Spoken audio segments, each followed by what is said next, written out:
Si tienes miedo, hazlo con miedo. Valientemente.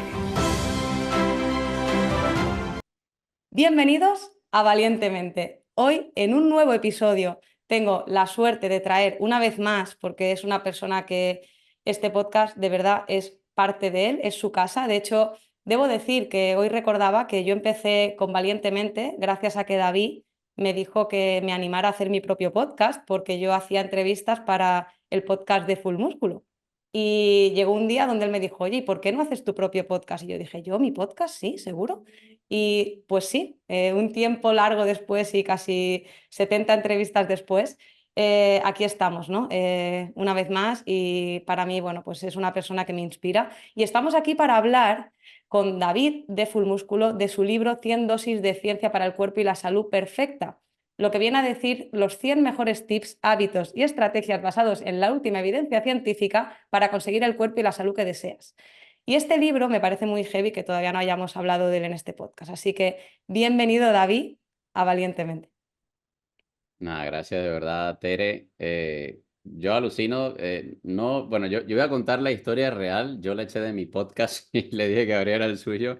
Tere, no, Tere hacía entrevistas para, de hecho, yo creo que una de las entrevistas más escuchadas que fue la que le hiciste en Dica Montiel, que es una entrevista de lujo, se la hizo Tere a él. Y realmente yo me di cuenta del potencial que tenía, no solamente como entrevistadora, sino de la forma en la que ella abordaba las entrevistas, que era algo, pues básicamente a lo que yo no me dedicaba en ese momento en el podcast, y que tenía que tener su propio espacio. Y escuchaba la cantidad de episodios que lleva, me parece alucinante que lleve ya 70 episodios. Qué rápido pasa el tiempo. Es de locos, tío. Y la verdad que ha sido para mí una fuente de inspiración poder entrevistar a tantas personas y insisto que te lo debo en parte a ti, a que me echaras de tu podcast, a que me invitaras a formar el mío. Así que millones de gracias, en serio. Dicho esto, me gustaría pedirte que, bueno, yo sé que este libro me contaste que es más una recopilación, ¿no?, de todo lo que tú has ido aprendiendo a lo largo de estos años y que sencillamente lo volcaste todo tu conocimiento en un librazo, ¿no? Pero me gustaría decir y preguntarte, ¿con qué intención tenías el hacer este libro? Y realmente si tuvieras que ponerle unos pilares en los que lo apoyas, ¿no? Porque al final para la salud, basado en ciencia, está ahí todo de acuerdo, pero la salud, ¿desde qué perspectivas, ¿no?, enfocas en este libro? Mira, realmente, o sea, el por qué escribí este libro, o sea, a día de hoy yo creo que no lo tengo muy claro porque simplemente me di cuenta en algún momento de que venía recolectando mucha información. O sea, yo cada vez que hago un Reels o que hago un podcast o que escribo un artículo para la web, recopilaba información sobre un estudio científico y hacía como una especie de resumen, ¿no? Que luego lo llevaba a Reels, lo llevaba al artículo, lo llevaba al podcast. Claro, cuando me di cuenta, y no tenía 100, aquí yo metí 100 dosis, pero tenía más de 100 artículos revisados, más de 100 extractos prácticamente creados a partir de evidencia científica. Yo dije, o sea, es que algo tengo que hacer con esto, ¿no? Más allá de crear artículos, reels y podcast también. Y de todo, además de todo lo que había aprendido después de casi 100 entrevistas que había hecho para el podcast, ¿no? Con tantos profesionales de la salud hablando constantemente. Entonces, nada, dije, me metí un día en Google, recuerdo haber buscado cuántas palabras se necesitan para escribir un libro. Y decían más de 70.000 o 100.000 o algo así. Conté las palabras que tenía en todo lo que había recopilado y ya tenía más de 70.000 y dije, bueno, de aquí sale un libro fácil. Por eso al final quedó un libro que de repente no tiene como una secuencia en la narrativa. Ujú. Por eso también el nombre que dice 100 dosis de ciencia, porque básicamente son 100 capítulos, son 100 capítulos muy, muy cortitos realmente y cada uno te deja como algo que de hecho lo denomino con un subtítulo que dice para llevar. Es para que te lleves un aprendizaje de ese capítulo y lo pongas en práctica en tu día a día. Es un poco, de hecho, yo sé que tú lo lees todos los días, a veces lo leo gracias a tus historias, el Daily Stoic, ¿no? De Ryan Holiday. Buenísimo, sí. Eso era más o menos mi objetivo, que la gente pudiese agarrar el libro, leer hoy un capítulo porque te tardas menos de 5 minutos y te deja ya un aprendizaje que puedes empezar a aplicar. Ese era básicamente el objetivo que quería lograr con este libro. Buenísimo. Y esto al final, la pregunta que yo te hago es una pregunta compleja, porque la salud ya sabes que tiene muchos caminos y que hay muchas formas de alcanzar salud.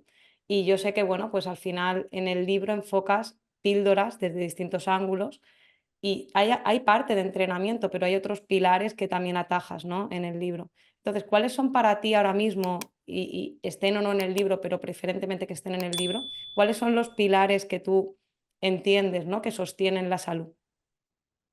Mira, realmente en el libro me hubiese gustado tratar muchos más temas de los que traté. Lo que pasa es que, claro, lo escribí primero en un momento en el que de repente habían cosas todavía que no conocía en mi vida, o por lo menos no conocía a fondo.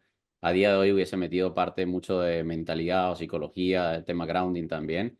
Pero en ese momento lo que yo consideraba que eran los pilares de la salud, que de repente se quedan muy, muy cortitos a día de hoy, por lo que sé o por mi perspectiva, es básicamente la parte de la alimentación, lo que es la nutrición. Hay tema también de ayuno y hay mucho de entrenamiento y luego ritmos circadianos. Luego hay algo de descanso. Pero básicamente para ese entonces era lo que yo consideraba los pilares de la salud. A día de hoy estoy escribiendo otro libro y ya sí va mucho más enfocado en algo mucho más complejo que involucra temas propósitos, mentalidad, reprogramación mental, cómo te hablas, cómo te expresas. Va mucho más allá pero básicamente yo creo que es en base a esos pilares y sobre todo soportado por, bueno, creo que este libro tiene 148 referencias bibliográficas, algo así, y de allí me anclo obviamente para soportar todo lo que luego afirmo. Que eso no quiere decir que sea la verdad absoluta y yo lo digo al final del libro, no creas en absolutamente nada de lo que te he contado en estas 500 páginas, Wow, porque al final es una me gusta perspectiva. esto porque es algo que te iba a preguntar y ya que lo has nombrado, empezamos por aquí. No creas nada de lo que has leído en estas páginas. ¿Por qué? O sea, que yo entiendo por dónde vas porque te conozco muy bien y entiendo muy bien toda tu evolución también y cómo Full Músculo, en un episodio anterior que os animo a escuchar, te entrevisté, ¿no?, de cómo tu propia marca había evolucionado según tú evolucionabas. Y claro, tú sigues evolucionando y se sigue viendo en tu evolución en este libro y ahora en un segundo libro, donde se vuelve a mantener esta constante que es el cambio. Pero, ¿qué quieres decir con no te creas nada? ¿A qué te refieres? Sí, mira, esto lo aprendí realmente del doctor Carlos Jaramillo, que a día de hoy lo considero no únicamente un mentor, sino un amigo. Y él recuerdo que una vez me dijo, David, nadie tiene la verdad absoluta. Y a partir de allí me cambió mucho en la forma en la que veía, sobre todo otras personas que admiro en redes sociales. Eso no quiere decir que no las deje de admirar, pero me di cuenta de que todo el mundo habla desde su perspectiva, con sus filtros, con sus sesgos, con toda la reprogramación mental, todas las creencias que le pueden limitar o le pueden potenciar. Entonces, todo lo que hay aquí, a pesar de que esté basado en 148 referencias bibliográficas, todos ellos estarán sesgados. O sea, el otro día leía una frase que decía que prácticamente el 90% de todo el conocimiento que tenemos es en base a la fe. Porque, o sea, ok, es bibliografía, pero yo estoy creyendo de que ellos hicieron lo correcto y de que la conclusión allí es cierta, pero realmente no lo sé porque el experimento no lo hice yo. Entonces es un conocimiento basado en la fe y yo luego me estoy expresando a través de un libro con mis propios sesgos, mis propios filtros y las creencias que pueda traer que encima, como tú dices, han cambiado de aquí al momento en el que escribí ese libro. Me encanta porque has dicho algo importante, es fe. Lo que sí que es cierto es que la ciencia no es la verdad, que a veces cuando se utiliza la palabra ciencia hay gente que la confunde con verdad. Y la ciencia no es verdad, la ciencia al final es un método, ¿no?, que utiliza una serie de canales para intentar poner a prueba una hipótesis y llegar a unas conclusiones probabilísticas, pero no más verdad. Por eso la ciencia es evolución y es cambio, ¿no? Pero justamente la ciencia de lo que va no es de encontrar la verdad, sino de cuestionar constantemente las verdades que podemos creer y seguir aprendiendo a través de eso. Entonces, me ha encantado, ¿no?, esta reflexión de, y no te creas nada de esto, porque, David, ¿cuántas cosas has creído tú en los últimos 5 años y has cambiado de opinión? Porque a mí me parece muy sabio, ¿no?, cambiar de opinión. Me parece que está como socialmente que cambiar de opinión es algo que se entiende muy negativamente. Y para mí es todo lo contrario. Para mí alguien dispuesto a cambiar de opinión es alguien libre. Eh, ¿En qué cosas, por ejemplo, mirando hacia atrás, ves que has modulado o cambiado de opinión? Realmente, yo creo que muchas veces por ego uno no se atreve, ¿no?, a cambiar de opinión. También depende del tiempo que hayas pasado como manteniéndote desde una perspectiva es difícil. Luego, es como el famoso experimento este que si yo pongo un libro aquí de frente y escribo un 6 tú vas a ver un 9. Que el que tú te vengas aquí a donde estoy yo y veas el 6 y luego me lo aceptes, sí, David, tienes razón, veo un 6 es complejo, sobre todo en la sociedad que vivimos, sobre todo porque está tan polarizada. Yo he cambiado de opinión absolutamente, yo creo que el 90% de las cosas que creía en la vida, pero me he dado cuenta también de que de repente lo que a día de hoy considero como verdad o mi verdad, el día de mañana puede que esté completamente equivocado, no lo sé, pero estoy dispuesto también y es un poco lo que yo quiero también conseguir a través del podcast. Hay gente que a veces me pregunta por el tema del veganismo, de los vegetarianos, por irme por el tema de la nutrición o por algún otro tipo de deporte. Y yo me atrevo a entrevistar o incluso a codearme con este tipo de personas porque yo quiero saber por qué ellos ven la forma de la que ven su estilo de vida. O sea, ellos creen tenerla también su verdad. Yo creo tener mi verdad, ellos creen tener la suya. Entonces, no es que haya algo. A mí me encanta como una analogía que hace Ernesto Prieto Gratacós, y es que él dice que es como si la verdad tuviésemos, no sé cómo se le llama en España, nunca lo supe, un colador, de estos coladores de pasta que son con Ajá, sí, un agujeritos. colador, un colador. Ujú. Es como si la verdad estuviese dentro, pero el colador es lo que nos permite, los rayos de luz que salen de esa verdad, de esa luz, es lo que nosotros vemos. Y cada evidencia científica, cada experimento es un agujerito que nosotros le hacemos. Y claro, cada quien está desde un lado distinto viendo esa verdad. Es como, de hecho, el experimento este del elefante, donde hay uno que es ciego, uno que es sordo, y todos lo tocan y ven cosas distintas. Qué Entonces va a guay. depender siempre de la perspectiva y que yo creo que uno tiene que estar dispuesto siempre como a primero a sentarse donde está la otra persona para saber por qué lo percibe. Eso no quiere decir que yo vaya a pensar como la otra persona, pero entender cuál es su verdad o cuál es su realidad y luego que a futuro pues, hacerlo lo suficientemente flexible para que a futuro pues aceptar que haya otra realidad más allá de la que uno pueda estar teniendo a día de hoy sesgado por lo que sea. Qué bueno. Yo me atrevería a decir incluso que la verdad no existe, ¿no? O sea, no existe una verdad. Yo siempre digo, utilizo este dadito, quien esté viendo en YouTube o ahora mismo utilizo un dado en terapia y al final este dado es un dado, pero si tú lo miras ahora mismo ves una cara blanca y yo en cambio estoy viendo un punto, pero si lo miras así ves un clic y yo en cambio veo 5 puntos. Y al final, ¿qué es verdad? Todo es verdad a la vez. O sea, simplemente cada uno está poniendo el peso, poniendo la intención en un punto de vista. Hablabas de los veganos, hablabas pues la dieta carnívora, la dieta vegana, comer carne es malo para, comer carne es bueno para, a nivel del planeta, ¿no? ¿Cuántas veces hemos discutido tú y yo también discutido sanamente sobre qué es mejor para el planeta, ¿no?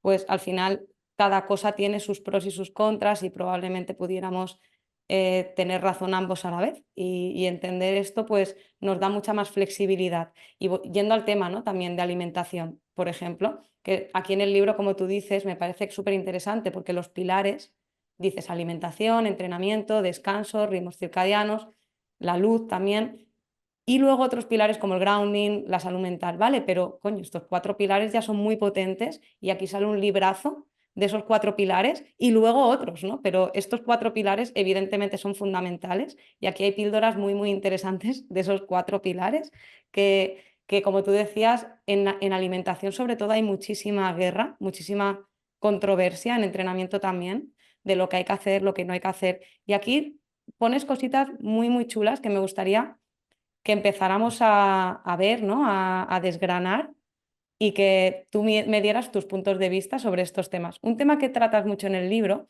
sobre el tema de estirar o no estirar antes de entrenar, estirar después de entrenar, si es bueno, si no es bueno, que es como un debate muy de gimnasio, un debate muy entre gente que entrena, no, hay que estirar y si no estiras es lo peor, o no hay que estirar y no importa, da igual. Tú aquí en el libro, ¿cómo lo enfocas? ¿Qué opinas? ¿Estirar o no estirar antes de entrenar?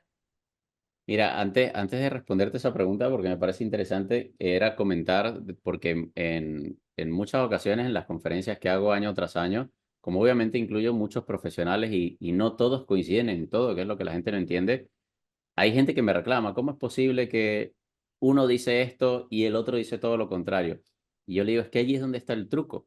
Tú tienes que escucharlo a los dos, primero experimentar y luego saber discernir también en base a la información.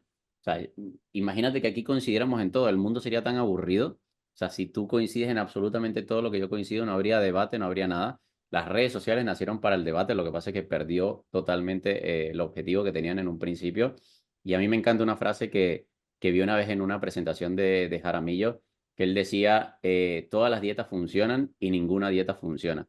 Entonces allí te das cuenta de que todo va a depender siempre, yo en el libro lo digo, de hecho creo que al final en un extracto que doy como el aprendizaje que tuve hasta mis 36 años de vida, como en distintos capítulos, y yo he aprendido que la realidad depende básicamente de tres cosas, yo luego agrego una cuarta que es básicamente mía, pero depende de perspectiva, depende Ujú. de expectativa, depende de la autoestima que tenga la persona y luego la que yo suelo agregar es que depende también de la responsabilidad que tú quieras asumir en base a ese resultado que estás viviendo, ¿no? Esa realidad que estás viendo. Si no te gusta, pues es responsabilidad tuya cambiar de perspectiva, evaluar tu expectativa o evaluar la autoestima que tengas tú con respecto a esa situación. Wow. Y dime. Disculpa, porque entiendo que vas a pasar, me parece brutal. Gracias por compartir esto, porque me parece un buen cierre para lo que comentabas, ¿no? Y para mí hay algo muy importante que partiendo de lo que dices, de que todas y ninguna a la vez, que es un poco lo que yo decía, ¿cómo puede ser que todas y ninguna? Pues porque no hay verdad.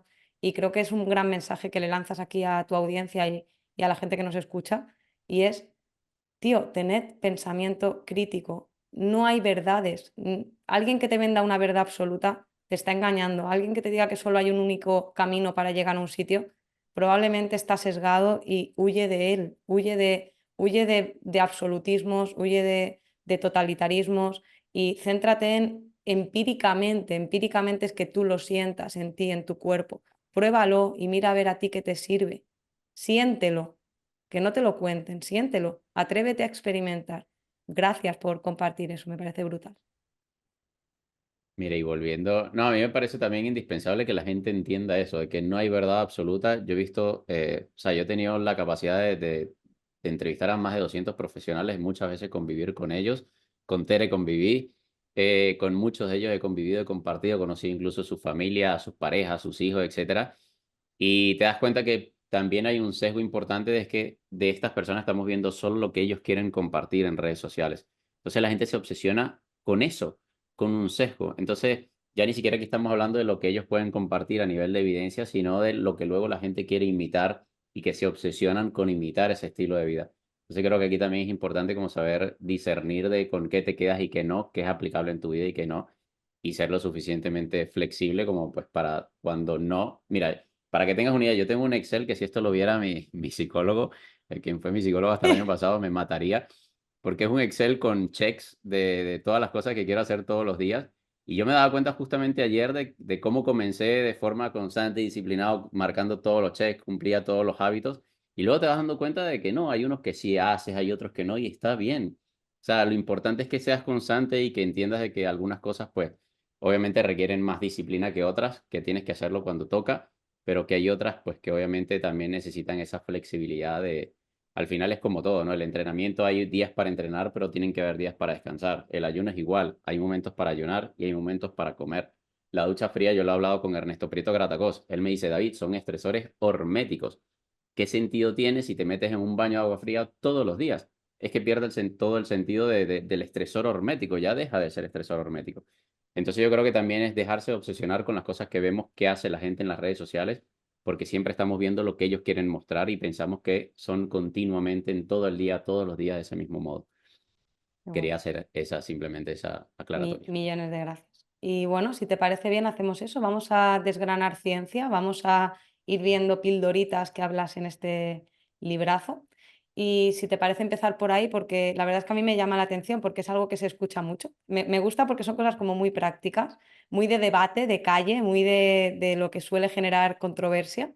Entonces, bueno, por ejemplo, estirar o no estirar, ¿no? Antes de entrenar.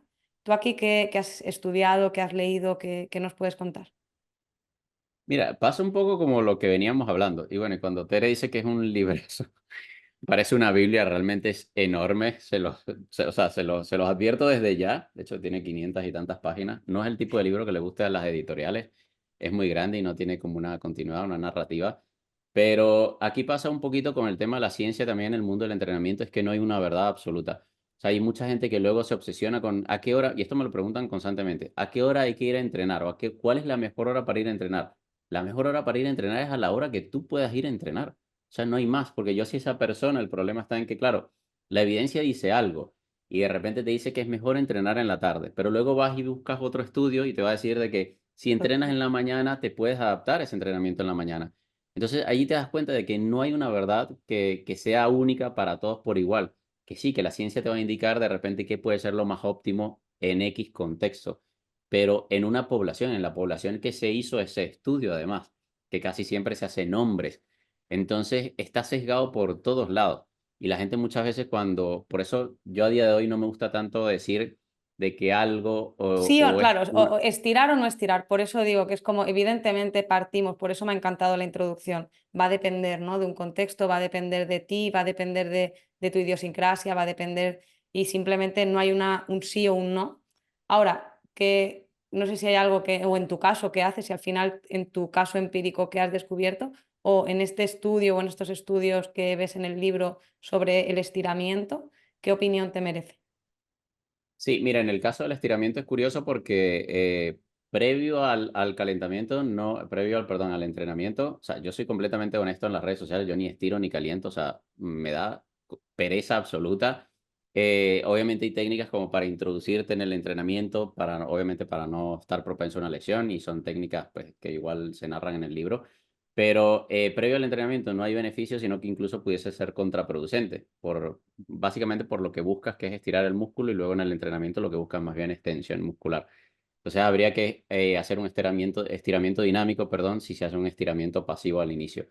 Vale. Después del entrenamiento tampoco hay mayores beneficios, pero sí que lo enlazan mucho como una especie de relajación. Es decir, si la persona está acostumbrada a estirar después de entrenar y eso le funciona para conectarse, para respirar, para descansar, para bajar revoluciones, Ujú. ese es el beneficio más allá de lo que pueda conseguir a nivel muscular. Entonces te das cuenta de lo que te decía, lo que hablábamos antes, que no hay nada, o sea, no es que debes estirar porque haya un beneficio puntual, va a depender de muchos factores realmente. Es brutal, como tú dices, depende de muchos factores y no nos obsesionemos. No, si no estiro me voy a romper. Pues no, parece que Claro. no, ¿no? Evidentemente. Luego hay cositas como también la gente se obsesiona mucho, ¿no? Con lo de los descansos entre series y en el libro también hablas de, oye, ¿tengo que cronometrar entre series o me puedo yo autorregular, puedo simplemente sentir como evidentemente, de nuevo, no va a haber una verdad. Pues tienes que cronometrarlo o no, solo autorregúlate, ¿no? Pero, ¿qué recomendación darías aquí? Mire, y el tema de los descansos es curioso porque lo voy a escribir para que no se me olvide. Porque como todos aquí saben, bueno, y el que no sepa, se los cuento una vez, el tiempo es relativo. Entonces, en lo que todos coinciden es que el tiempo que te vayas a tomar descanso tiene que ser realmente consciente. Porque si al final yo estoy descansando, así sean 5 minutos, pero estoy en el móvil, luego no lo sientes como si fuese un descanso de 5 minutos. Luego si una persona le dice, bueno, ponte a caminar o ponte a respirar durante 5 minutos y te dice, David, un montón de tiempo, me aburro. Pero si estuvieses en el móvil se te pasan en cero coma. Volando. Entonces aquí, por eso yo siempre, a mí me gusta más la autorregulación que estar constantemente midiendo. Primero porque una serie nunca es igual a la otra, un entrenamiento nunca es igual al otro. Entonces, cada día es distinto, cada serie es distinta, cada entrenamiento es distinto. Y obviamente la fatiga que acumules no siempre va a ser la misma. La evidencia luego te habla de que el descanso óptimo sería entre 2 y 5 minutos. Pero Ujú. lamentablemente la mayor parte de las personas no entrenan la suficiente intensidad como para tener que descansar entre 2 a 5 minutos. Sería lo ideal, que tú hicieras una serie y te permitiera descansar ese lapso porque lo vas a necesitar. Pero Qué bueno, bueno. ya luego la evidencia también una vez más te demuestra que se pueden hacer descansos de 30 segundos, un minuto y medio, con cierta adaptación que te permita igual progresar. Pero allí es donde te das cuenta que hay para todo. En lo que sí coinciden todos es que, bueno, si te pasas media hora descansando, ya pierde todo el sentido del mundo. O sea, Me ni es un encanta. No, extremo ni en el pero otro. fíjate, ¿no? Que es, para mí es la conciencia, porque si tú, no se trata de cronometrarlo, pero tampoco de perder el norte y que a lo mejor tú creas que has estado 5 minutos y has estado 8, o que tú creas que has estado 5 minutos y has estado 1.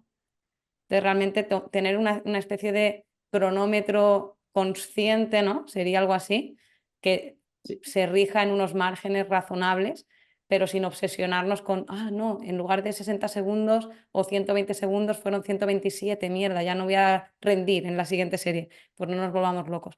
Qué bueno. mira, déjame para complementar lo que tú decías, yo generalmente a mí lo que me gusta recomendar es que la persona, primero, obviamente, el descanso sea consciente, no en el móvil revisando las redes sociales. Y que lo más fácil es que busque la autorregulación, es decir, es tan fácil como llevarse la mano al pecho, mirar las revoluciones del corazón, mirar la frecuencia de la respiración, la frecuencia cardíaca, y tener un cronómetro al lado, por lo menos haber visto la hora. Y cuando tú veas que vuelvas a ese estado como para volver a hacer otra serie, mirar cuánto tiempo pasó. Y generalmente es entre 1 y 3 minutos. De repente, si la serie fue muy intensa, puedes necesitar 4 o 5. Y así más o menos te vas acostumbrando a, por sensaciones únicamente, saber cuándo retomar la siguiente serie. Qué buen tip, muy buen tip. Otra cosa que hay mucho debate también en sociedad es el fallo muscular. Hay que entrenar al fallo. Y tú aquí en el libro hablas de olvídate del fallo. Ahora me explicas esto, explícanos qué quieres decir, pero qué tan lejos del fallo, ¿no? Son 2 episodios, de hecho. Olvídate del fallo, pero qué tan lejos del fallo. Háblanos del fallo muscular, es decir, ¿qué quiere decir para quien no lo conozca, ¿no? ¿Cuántas repeticiones hay que hacer? ¿Qué es el fallo muscular?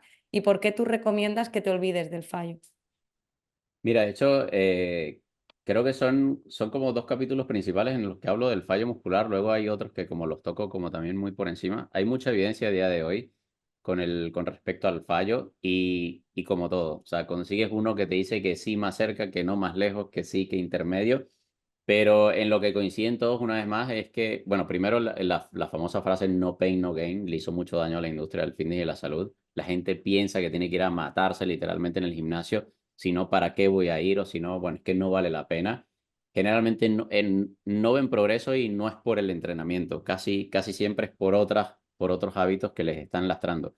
Yo siempre le digo a la persona, tú imagínate que tú tienes un bote, Tere, y tienes 2 motores a full potencia. Y la gente siempre se enfoca en poner a máxima potencia la alimentación y poner a máxima potencia el entrenamiento. Pero como tengas el ancla tirada, es que vas a destruir el bote. O sea, el bote no se va a mover y lo que puedes hacer es destruirlo. Y es lo que suele pasar mucho, sobre todo en mujeres que terminan con problemas de salud hormonal.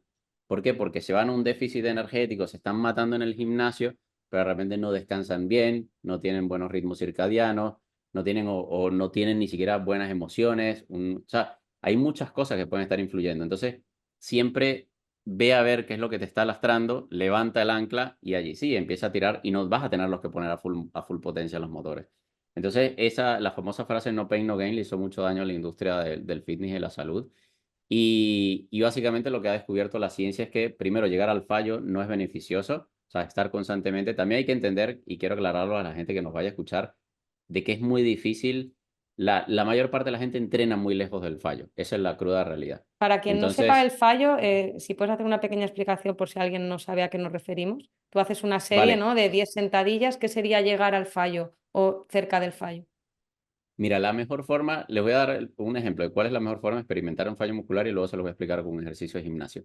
Quien haya hecho escalada, que yo sé que Tere lo ha hecho, quien haya hecho escalada, la mejor forma de saber lo que es el fallo muscular es hacer escalada y saber de que el antebrazo no te responde. O sea, es brutal. Que tú quieras aferrarte a la piedra y la mano no te dé porque el antebrazo no te responde. Eso es el fallo muscular. El músculo es quien no da, no la mente. Y yo siempre explico lo siguiente, el fallo muscular es cuando el músculo es quien no tiene la capacidad de vencer la resistencia.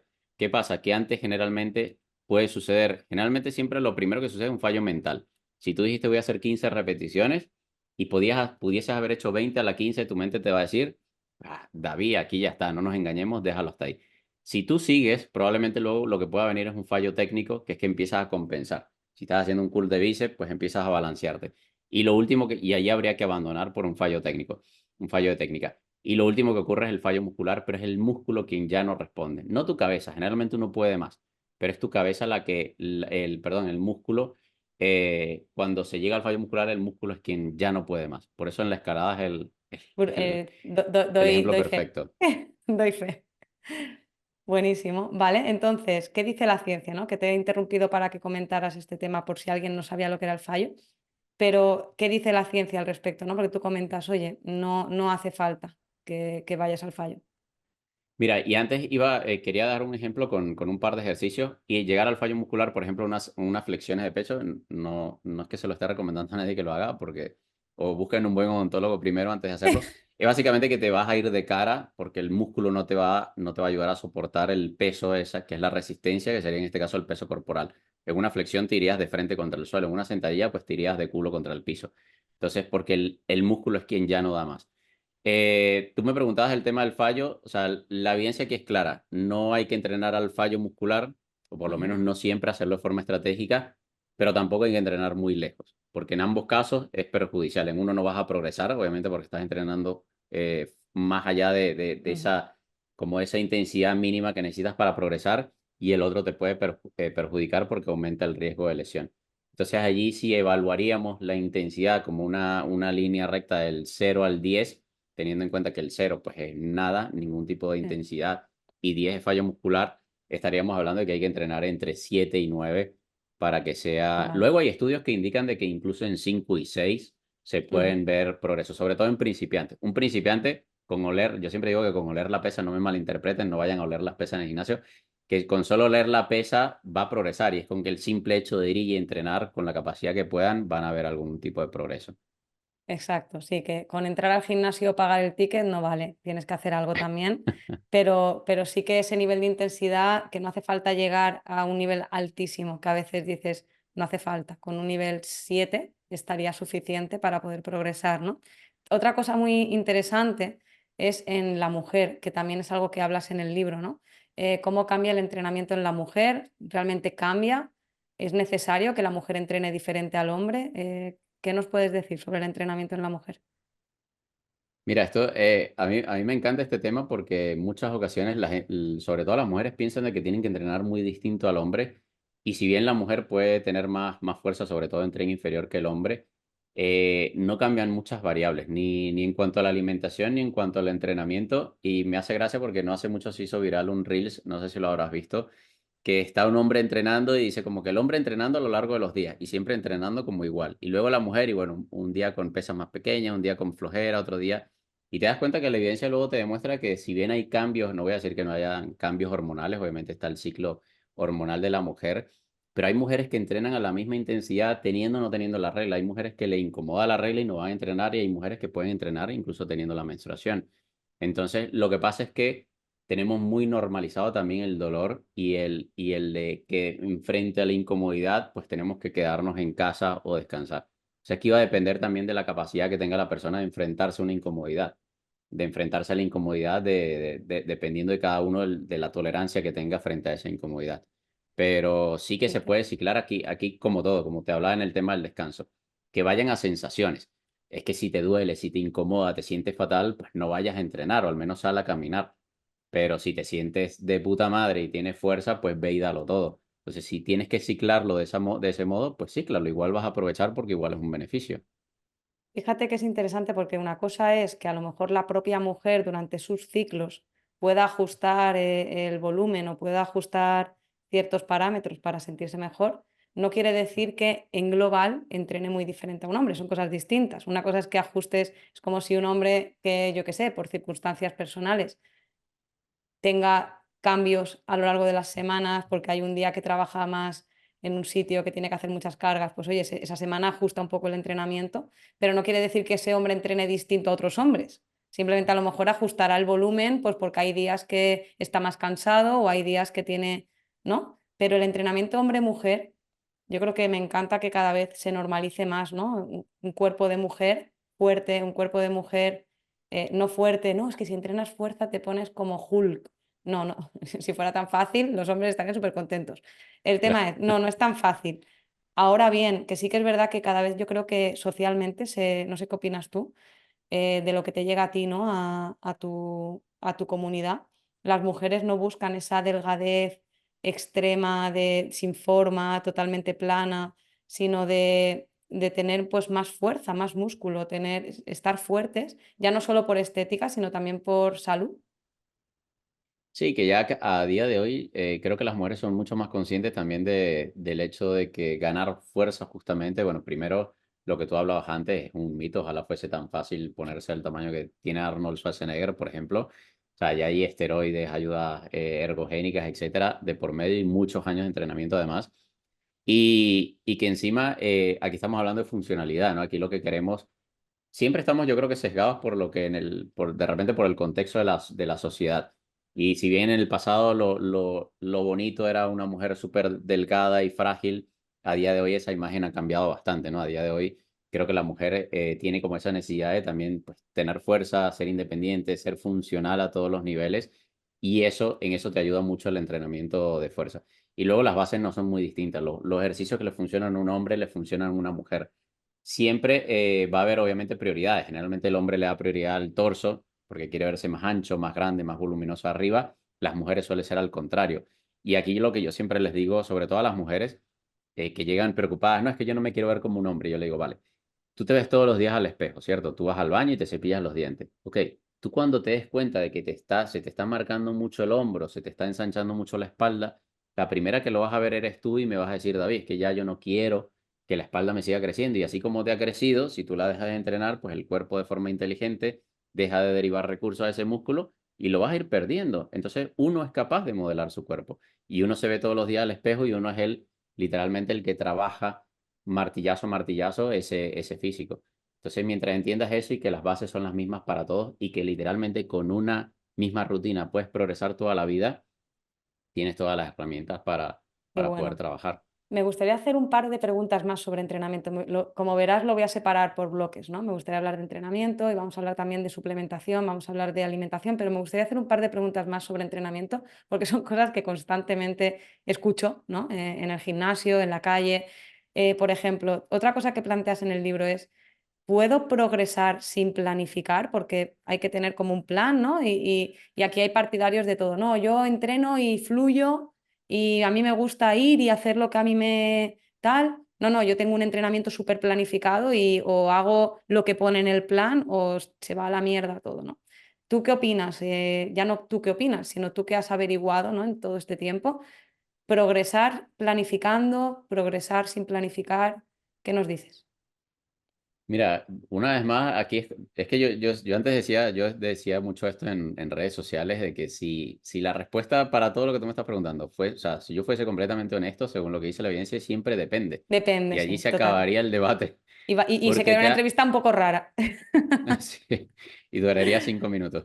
Mira, porque en el tema del progreso, o sea, se han dado cuenta de que una persona de forma intuitiva va a progresar. Y es que, una vez más te lo decía, o sea, primero el cuerpo no es tonto, ¿no? Si a medida tú llegas un día al gimnasio y tomas las de 5 y entrenas siempre con las de 5, un día vas a decir, bueno, de forma intuitiva vas a ir haciendo más repeticiones, vas a decir, coño, la semana pasada hice 15 y ahora estoy haciendo 18, pero de forma intuitiva, porque vas a querer hacer más para alcanzar el mismo cansancio, la misma fatiga.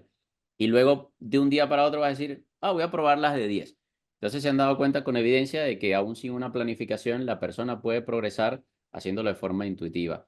Y lo que pasa es que aquí, como todo, como en la vida, si no tienes un objetivo, luego de repente te sientas un poco perdido porque vas a alcanzar de repente ese estancamiento, ¿no? Al principio es muy fácil, como en todo, cuando uno aprende un idioma, al principio las primeras 1000 palabras, luego alcanzas un pico y si no consigues de repente esa planificación o esa ayuda adicional, es difícil seguir progresando y además luego el progreso se hace mucho más lento.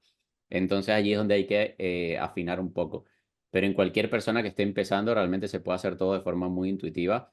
Hay un estudio brutal que yo siempre lo muestro, que básicamente es como si yo tomara 100 personas de las que están viendo este en vivo o este podcast y yo les doy un mismo entrenamiento, ojo, exactamente el mismo entrenamiento a 100 personas. Básicamente el 75% o más del 75% de las personas va a progresar, aun cuando no esté adaptado. Claro, luego ves el estudio y dice, bueno, ok, hay un 2% de personas que no va a mejorar y hay un 9% de personas que desmejora. Ya, pero es que con un entrenamiento que no está adaptado, ahí está la mayoría de las personas que sí va a progresar. Entonces ahí te das cuenta que realmente no necesita, generalmente la gente se busca excusas de que no tiene un programa o que no entrena en un gimnasio o que no tiene equipamiento, que no tiene mucho tiempo y luego te das cuenta que con 3 días a la semana, sin equipamiento, con peso corporal, sin estar inscrito en gimnasio y con media hora, 45 minutos, puedes progresar. O sea, literalmente no necesitas mucho más como para ver un progreso porque hace falta mucho más que solo entrenar también. Eso sí hay Qué, que dejarlo qué claro. interesante, porque además aquí hay algo súper potente. El otro día había un chico que contaba, ¿no? Estos snacks de movimiento que aprovecha simplemente las paradas de autobús cuando está en la parada de bus esperando a que llegue. Y dice, joder, me da tiempo a meterme 4 series de sentadilla y luego cuando estoy esperando lo que sea, hago. Dice, ahí te puedes hacer sentadilla en la esta de bus. Pues ¿por qué no? Yo qué sé. O sea, si tienen que pensar raro de mí, que sea que entreno, ¿no? Yo qué sé. Pero sí, estoy de acuerdo y como tú dices, ¿no? Al principio para progresar. Yo me acuerdo cuando empecé a correr, que no había corrido en mi vida. O sea, si es que enseguida mejoras. Claro, de correr cero, cero literal. ¿A qué velocidad? No sé, a velocidad de andar y que me adelante alguien de 95 La años, ¿no? abuelita, una Claro, abuelita en Benidorm. al principio enseguida progresas y bajas minutos enseguida, enseguida. Luego, claro, cuando ya llegas a unos límites, cada segundo, gente que ya está en carreras de 3:50, bajar un segundo requiere una planificación, un entrenamiento muy programado, como tú bien dices, depende. Claro, pero para la población general no hace falta tanto, no nos volvamos tan locos, necesito un plan, necesitas moverte. Yo creo que es lo que ha quedado claro de lo que has dicho. Y para cerrar el entrenamiento, hay una cosa que pones, que es, ahí te lo dejo como darle la vuelta, el entrenamiento puede hacerte sentir miserable. El entrenamiento puede hacerte sentir miserable.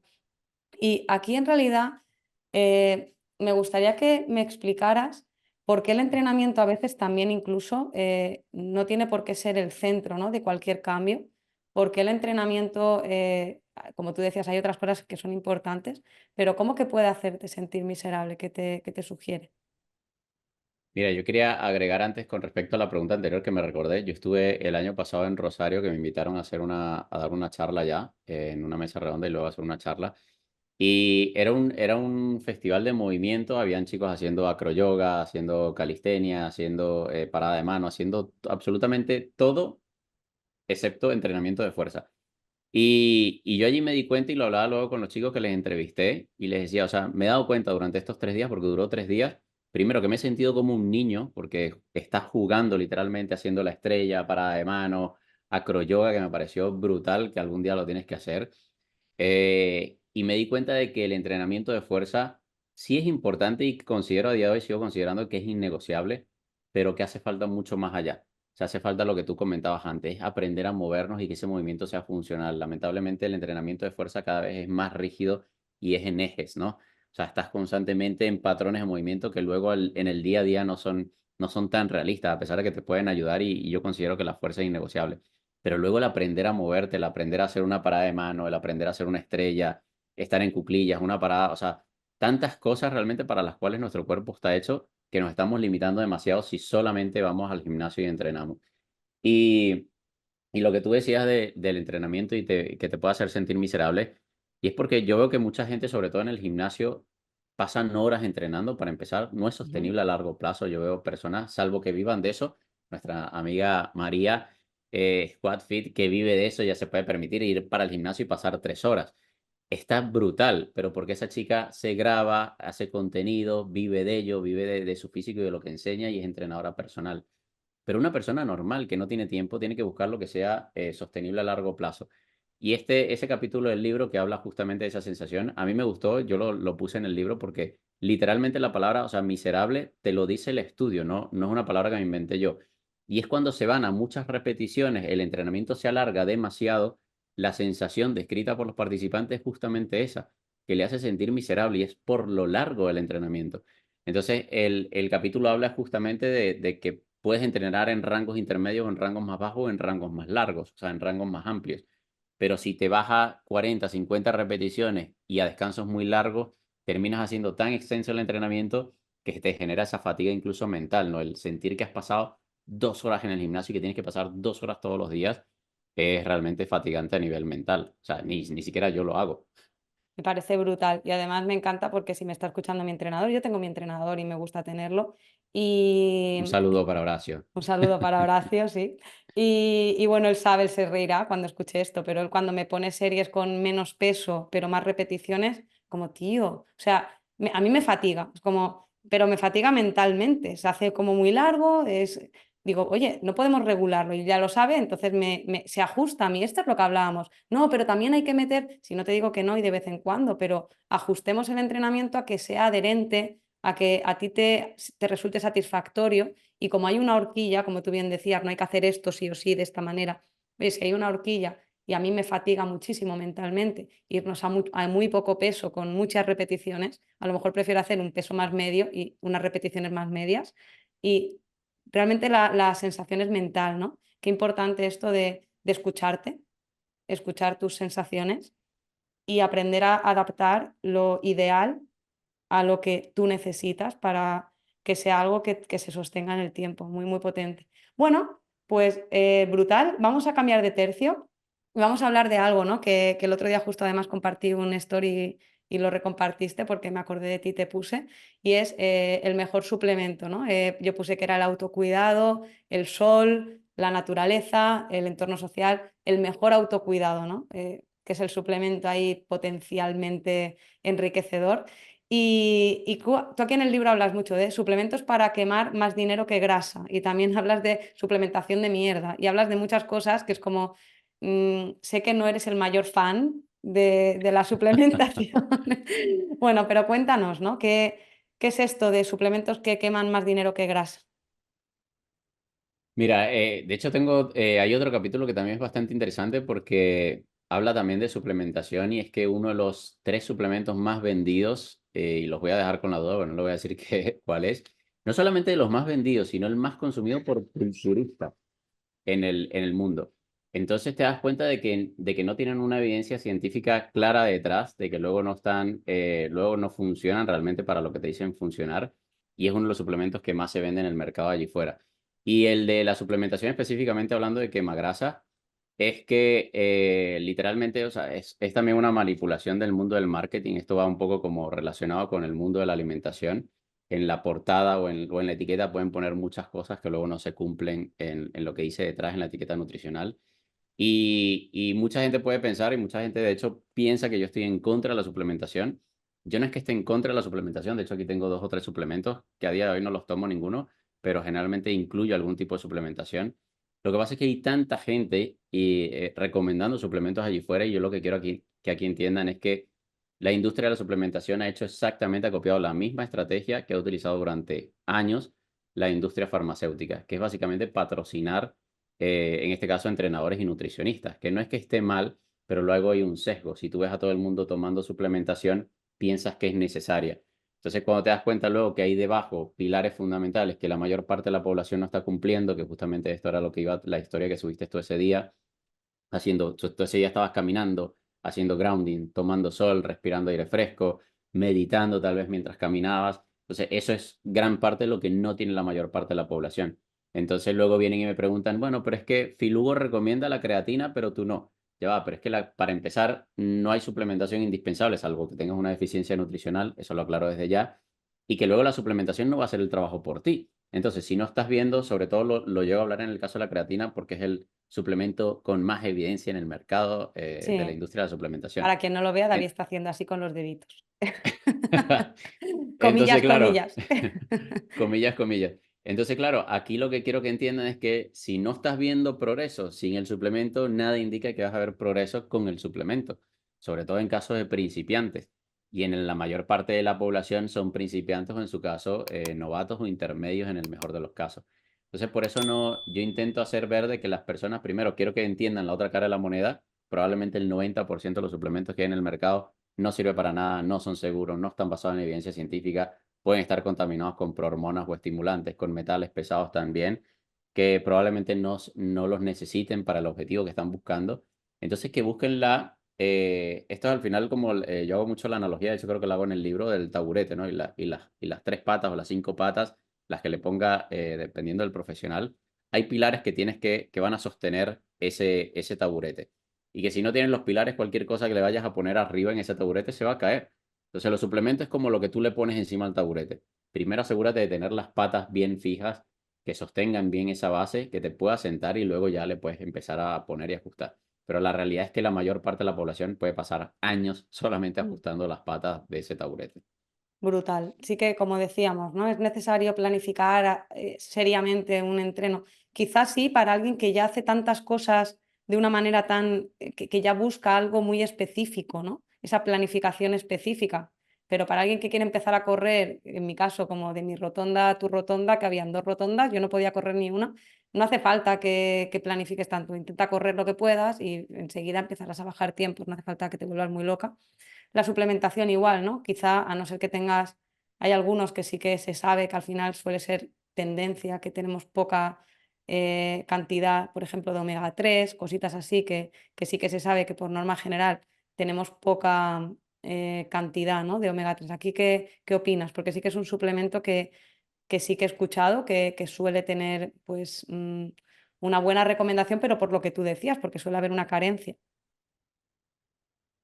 Lo que pasa es que, o sea, cada suplementación tiene como su inconveniente detrás, ¿no? El problema, por lo menos en el caso de los suplementos de omega, suele ser que se oxidan bastante fácil, entonces tienen que venir con, pues, en el frasco adecuado, o Exacto. sea, con el tipo de tratamiento adecuado, tienen que ser de calidad también. Ujú. Y que siempre es más fácil, obviamente, apostar por los alimentos. Luego, bueno, ya si no te gusta el pescado, los mariscos, etcétera, si no hay ninguna forma de que incluya ese suplemento, o sea, o ese nutriente, pues sí hay que buscar en la ayuda la suplementación, pero luego entender cuál es el origen. Hay mucha gente, mira, yo tengo aquí vitamina C, y hay mucha gente que jura dentro de su cabeza de que cuando toma vitamina C, pues está comiendo, no sé, un extracto de una naranja cosechada en no sé dónde. Y realmente no, es un extracto de casi siempre de cultivos modificados genéticamente de maíz en China. Dice, coño, ¿por qué no buscarlo en las frutas, en el brócoli, en las verduras, antes de ir a buscarlo en un suplemento? Que encima la calidad suele ser súper, súper baja. O sea, tengan en cuenta de que la mayor parte de los suplementos ha sido una forma también de la industria de la alimentación de aprovechar los residuos. Casi todo es, en inglés se conoce como byproduct, es como Ujú. un residuo que se aprovecha de la propia industria de la alimentación. El caso de la proteína de colágeno, la proteína whey, son ejemplos Ujú. bastante claros. En algunos otros casos también. Y que luego hay inconvenientes como por ejemplo el de la vitamina D, que a día de hoy hay gente que se está evaluando, por ejemplo, que pueda ser incluso perjudicial suplementarlo durante épocas del invierno, por ejemplo. Hay gente que se empieza a evaluar de que si el cuerpo está regulando. Acuérdate que, por lo menos en el caso de la vitamina D, perdón, no sé si dije C o D, en el caso de la vitamina D no es una vitamina, sino una hormona y nuestro cuerpo la sintetiza. Entonces hay gente que se está preguntando si nuestro cuerpo puede estar regulando a la baja esa propia síntesis por estarlo suplementando de fuera. Luego lo suplementas y es un metabolito cuando la hormona realmente son decenas de metabolitos. Entonces hay muchas cosas detrás y yo por eso siempre insisto en busca la solución allí fuera, donde está en la naturaleza, donde no deberíamos estarlo obteniendo, porque si la necesitamos es porque siempre ha estado allí fuera. Y si no puedes por alguna limitación, pues sí, buscarlo allí. Y yo quería mencionar algo, no sabía que estabas corriendo. Yo empecé a correr hace 2 años y quería simplemente hacer el comentario de que al final es como todo, ¿no? A mí me costaba correr 1 kilómetro o 3 kilómetros, me parecía, lo sufría un montón. Y yo sabía al final nuestro cuerpo se adapta y nuestra mente también. Por eso yo me forcé a correr una media maratón, porque yo sabía que ya luego correr 7 kilómetros a día de hoy a mí se me hace pan comido, o sea, se me hace súper sencillo, pero porque ya llevé al extremo mi cuerpo y ya sé lo que realmente cuesta correr una media maratón. Entonces Totalmente. simplemente lo aclaro para que la gente entienda de que mientras tú amplíes esa zona de confort, luego lo que esté aquí dentro va a ser mucho más fácil, sea To- para cualquier cosa en nuestra vida. Totalmente, claro. O sea, de no poder correr 300 metros a día de hoy, pues oye, correr, como tú dices, 7 kilómetros no es nada. Correr 10 kilómetros empieza a ser algo, pero no es una locura tampoco. Entonces, la zona de confort se va ampliando, es brutal. Luego, cositas que hablas por cambiar de tercio, ¿no? La suplementación, de nuevo, una vez más. Primero, vete a la naturaleza y vete a buscarlo, ¿no? Y a partir de ahí quizá, pues oye, si de verdad hay algo que en tu caso puedas requerir, ¿por qué no, no? Búscalo, pero que sea de calidad, como tú dices. Estoy de acuerdo, el omega 3 cuando me informé era algo que puedes encontrar, pero que tiene que tener un recipiente para empezar adecuado y que sea de calidad, como tú bien decías. Luego hablas de, llevándolo a alimentación, ya que estamos con suplementación, hablas de algo importante y es que las dietas estrictas no funcionan, ¿no? Y para mí esto me parece como muy relevante porque para mí ahí me tocas punto gatillo en mi área profesional. Ya sabes que la alimentación es una de mis áreas profesionales. Y joder, pues me gustaría que hablaras de esto, ¿no? Porque me gusta mucho como lo cuentas y también hablas de darle descanso a la dieta. Son dos temas, ¿no? Darle descanso a la dieta y las dietas extremas no funcionan. ¿Qué opinas de este tipo de mensajes? Mira, me he dado cuenta que obviamente tratando con muchos profesionales de la salud, lo que comentábamos antes, ¿no? Que al final la gente muestra lo que quiere mostrar en las redes sociales. No conozco allí fuera a absolutamente nadie, y puedo meter la mano en el fuego, que haga estrictamente de forma continua 365 días al año la dieta que promueven en redes sociales. De alguna u otra forma, en algún otro momento se la van a saltar. Entonces, es importante que reconozcamos que somos humanos, que tenemos círculos sociales, tenemos salidas, tenemos eventos, o sea, vivimos en sociedad, vivimos en comunidad y tenemos que ser lo suficientemente flexibles para poder adaptarnos también a esos contextos, ¿no? Entendiendo que cada quien aquí tenga sus innegociables y pues sus valores también, ¿no? Yo tengo los míos, cada quien tiene los suyos y te puedes adaptar a ese contexto. Y luego te das cuenta que no, yo pongo allí que no funcionan porque no es sostenible a largo plazo. Yo me he dado cuenta por dos razones. Yo trabajé durante muchos años con mi equipo dando la famosa dieta de papelito, con conteo de calorías, todo súper estricto. Tú la sigues y consiguen resultados brutales. Se iban de la asesoría, los meses me llamaban, David, recuperé el peso o perdí los resultados. Y claro, me empecé a dar cuenta de que si la persona no entendía qué era lo que estaba haciendo, el por qué y el qué, era imposible que luego de que se le perdiera el papelito, se aburriera o se cansara, pues va a volver a lo que ya conoce. Y yo por eso siempre menciono la frase de que tienes el cuerpo perfecto para el estilo de vida que llevas. O sea, no hay más. El cuerpo se ha adaptado al estilo de vida. Entonces, claro, yo te cambio el estilo de vida con un papelito. El día que tú te aburres o se te pierde el papelito, se lo come el perro, vas a volver al estilo de vida que ya conocías y va a volver el cuerpo perfecto para ese estilo de vida que tenía.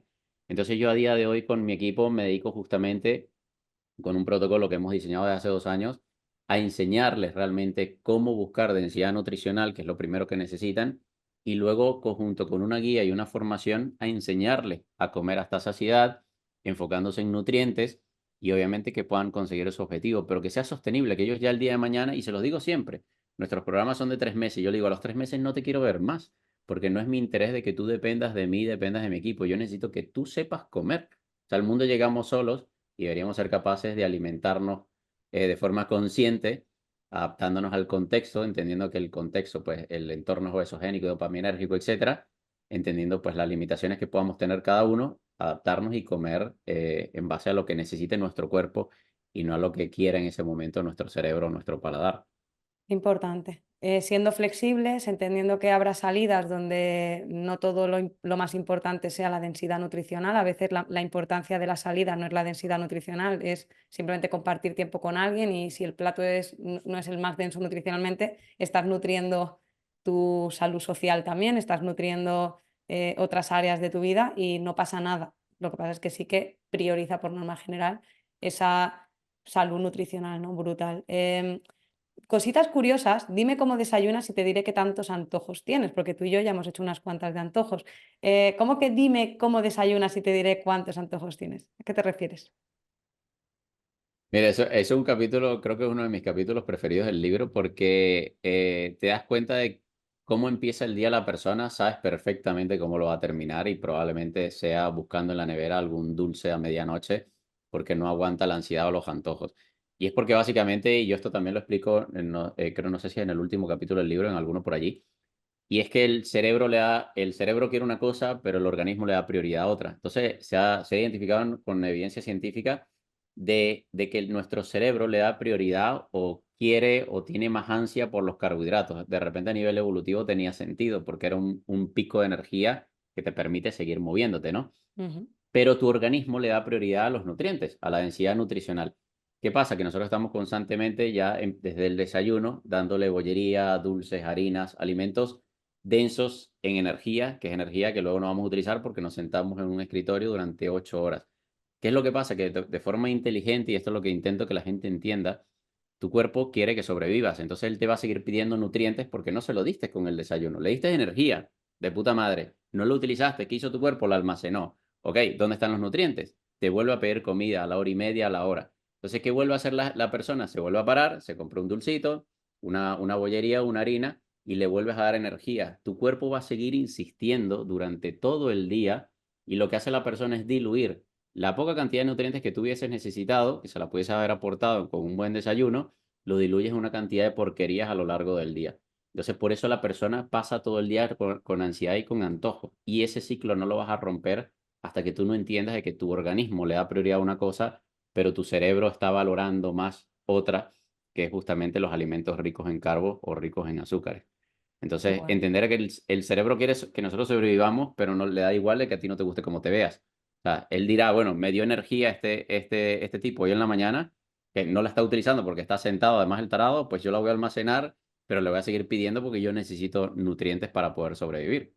Qué bueno. Dentro de los tipos de hambre, aquí en España se le ha dado a ese tipo de hambre un nombre que es el hambre Dragon Khan. El Dragon Khan es una atracción montaña rusa que hay bueno, cerca de Barcelona, en Portaventura, y es una montaña rusa con muchos loopings y muchas subidas y bajadas, ¿no? Y el hambre Dragon Khan sería un poco eso, ¿no? Es el hambre de cuando tú metes un donut en la mañana, eso pega un pico y a la hora y media tienes hambre otra vez y luego vuelve a haber un pico, y esto está explicado hormonalmente, está explicado, pero realmente no es hambre fisiológica, no es hambre real, es un hambre que realmente está perjudicándote estos picos, ¿no? de desayuno, de azúcar, de picos de glucosa, que bueno, entendiéndolos y sabiendo, oye, ¿te quieres desayunar un croissant?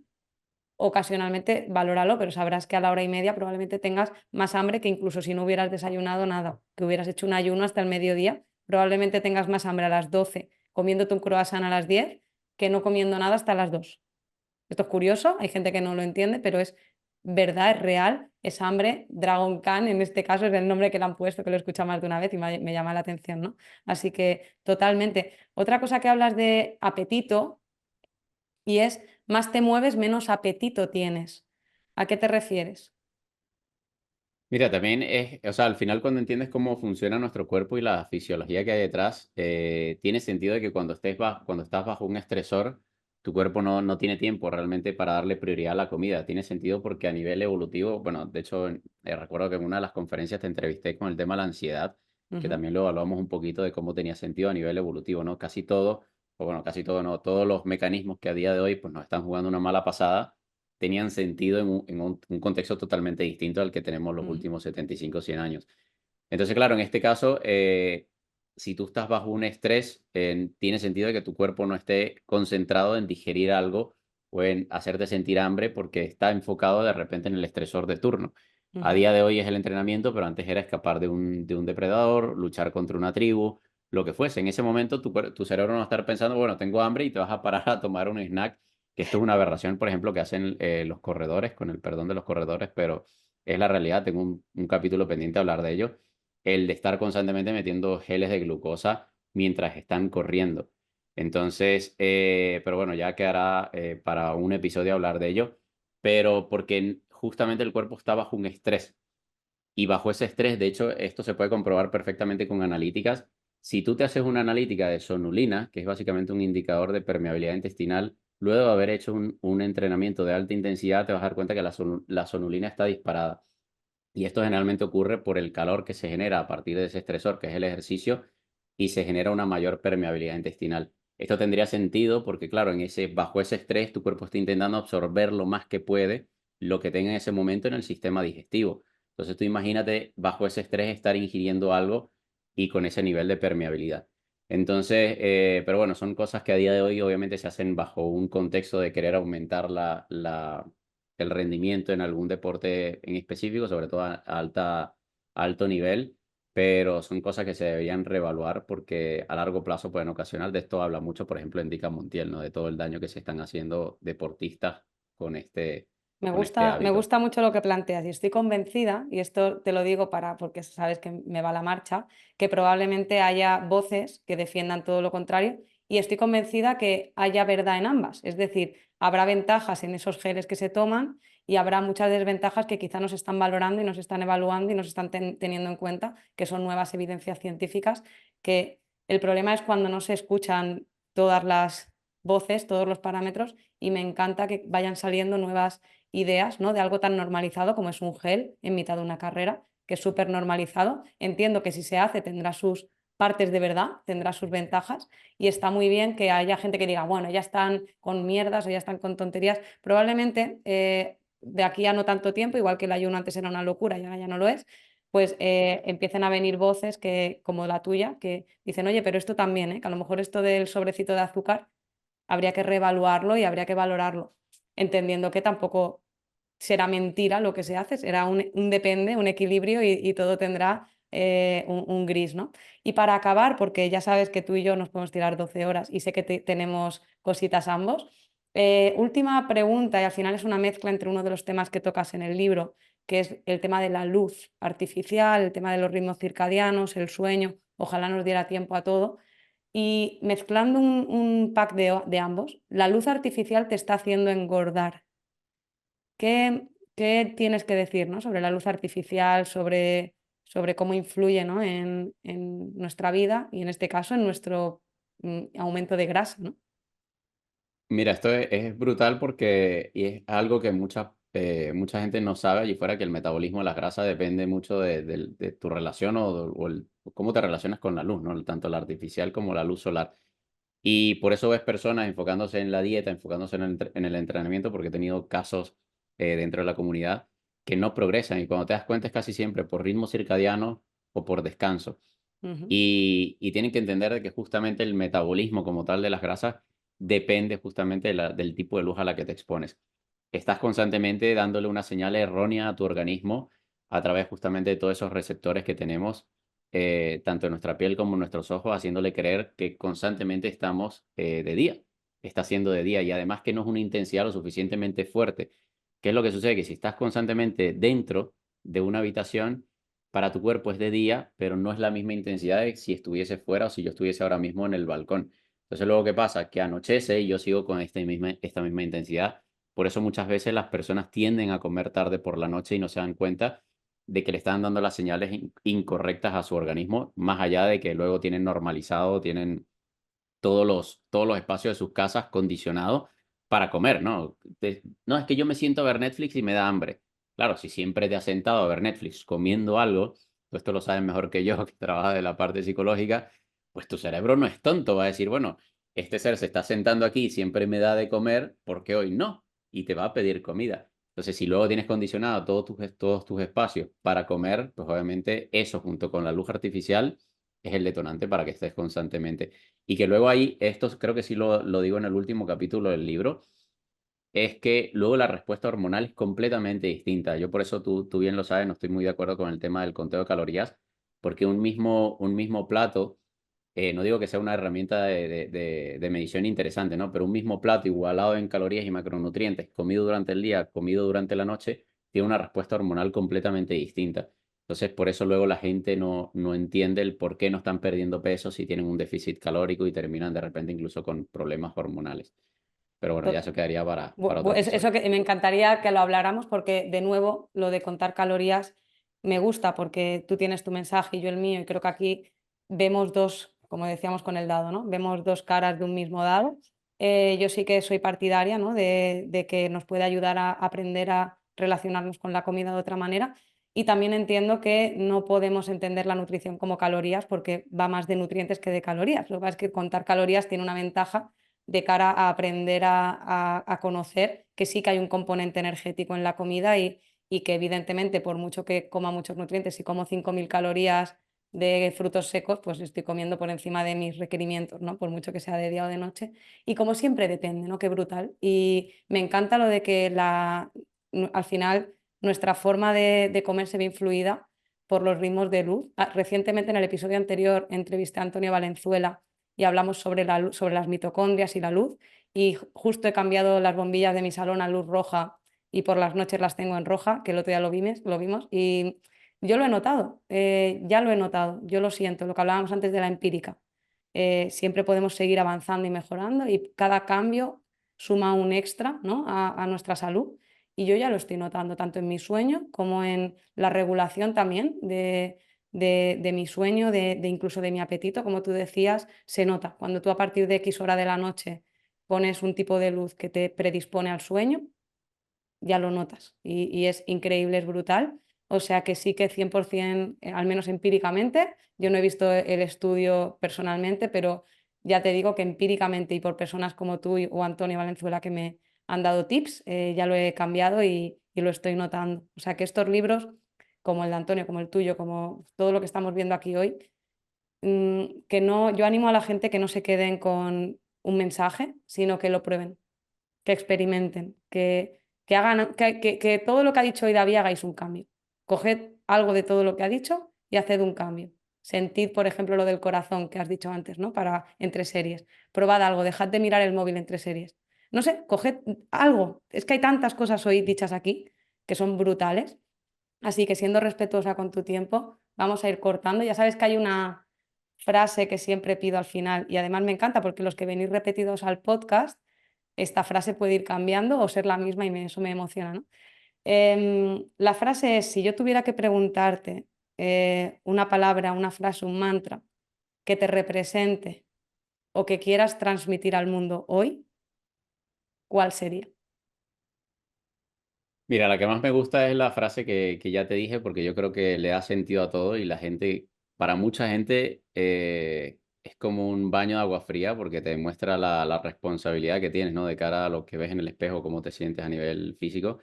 Y es que, o sea, pondría grande en una frase que dijera, tienes el cuerpo perfecto para el estilo de vida que llevas. O sea, no hay más. Cuando entiendes de que tu físico es simplemente una adaptación a lo que haces en tu día a día de forma repetida, porque el cuerpo quiere ahorrar energía, no va a derivar energía en algo que tú no estás utilizando. eh, Empiezas a asumir la responsabilidad, lo que hablábamos antes, que la realidad se basa en tres cosas: expectativa, perspectiva, autoestima, pero también hay que ser capaz de asumir la responsabilidad de afrontar de que prácticamente yo consideraría que el 99% de las cosas que nos pasan son responsabilidad nuestra, son simplemente consecuencias de acciones en el pasado, de acciones repetidas en el día a día, y eso le da miedo a mucha gente. Pero eso lo vamos a hablar en un episodio de lo que te voy a entrevistar a ti, sobre todo el tema autoestima, que me fascina. Pero ya me Bueno, quedo sin tiempo y sí, de verdad lo que me sé. quedaría horas aquí. Y lo sabemos, ambos nos quedaremos. Bueno, muchísimas, muchísimas gracias. Insisto, id a por ese librazo, literal, que librazo 500 páginas de consejos, que con que apliquéis 100 dosis de ciencia, de verdad, brutal. Y bueno, gracias David. Volveremos quizá, yo creo, a hablar de tu libro porque hay muchísimas dosis y ha dado tiempo a unas poquitas, pero de verdad gracias y esta es tu casa. Gracias a ti, Tere. Como siempre, sé que es mi casa, estuve muy cerquita viviendo de Tere. Te quiero mucho, amiga. Gracias por la invitación y con ganas de ver el episodio ya en vivo por allí. Yo Un también beso te enorme. quiero y te extraño mucho. Un abrazote.